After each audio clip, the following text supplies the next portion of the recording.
Yes, still this approval is not a real agreement, because still we have voices inside the cabinet that says that they will agree on the first period of this agreement, and not to go to the second and the third level of it. So we are talking about a partly agreement on this deal, and still we are looking for more and more pressure on Israel to make sure that the second and the third period of this agreement will be implemented as well as the first one. Well, that is a worrying development, isn't it? If some members of the government are not going to vote for the future phases of the agreement, so where do we go from here? Um, it's like a play for this government. They are trying to make some plays to gain more and more from this deal, and maybe to have other deals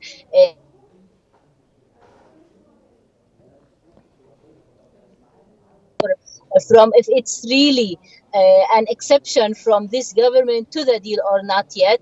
We have like Ben Gvir, who exit from this government, and he says that he will be out of the government for 24 hours, so he will not voted on the deal this morning, but maybe tomorrow he will be in the government again, and he will, as well as his group in the cabinet, will work to put some obstacles on this deal, because Ben Gvir, as we know, he is the minister that he is responsible about the internal security in Israel, and he is the one that will let not the Palestinian prisoners go out of the jail, and he will give the names, and the police still waiting for these names of list. So if we don't have like a list of the Palestinian prisoners, the first agreement, that means that the Israeli side will not go on this agreement, as well as we have other members of the Knesset and are not agreeing on this deal, and they ask Netanyahu for a written promise that he will not go for the second and the third phases of this agreement, and he will just implement the first phase, which continue returning back the Israeli hostage. Now, of course, the government's vote on the agreement was postponed until today. It was meant to be yesterday. Do you think there's any chance that there might be delays in the implementation of the agreement, which is meant to be on Sunday? They are trying to make some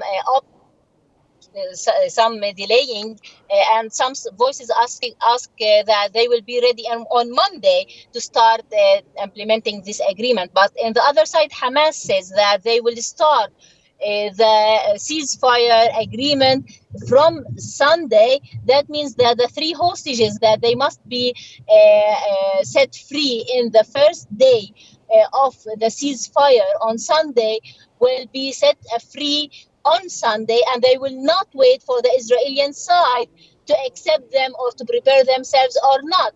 So the Israeli side will not have any excuses that Hamas is delaying this deal inside. And the other side, Hamas want to put pressure on the international community, on Israel, on everyone, to start this ceasefire on Sunday without any delays, because they, in their point of view, that every delay means more and more Palestinian killed in the Israeli attack, and more hostages, Israeli hostages, targeted in these attacks on Gaza, as well as the Palestinian civilians attack. Now, do you think Israel could resume its attacks, or might there be guarantees to prevent that from happening?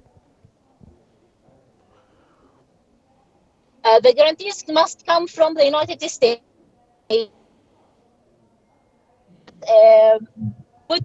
That can put pressure on Israel for this regime, because we know that the Israeli behavior didn't respect any agreements, didn't respect the international law, and didn't respect anyone without having force on it to implement these deals. So we hang a lot of hope on Egypt for its role, as well as the United States and other states, to put pressure on Israel to seize to resume these attacks and to start the ceasefire on Sunday as it agreed.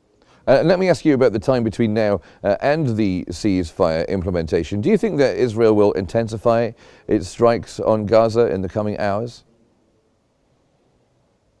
Yes, since the announcement of the agreement till now, we have over than 70 Palestinians killed on these attacks, and these attacks are continuously without any stopping or changing in the rhythm of it since that the time till now. And I think that Israel will use every single minute before the start of the ceasefire on Sunday 11:30 a.m.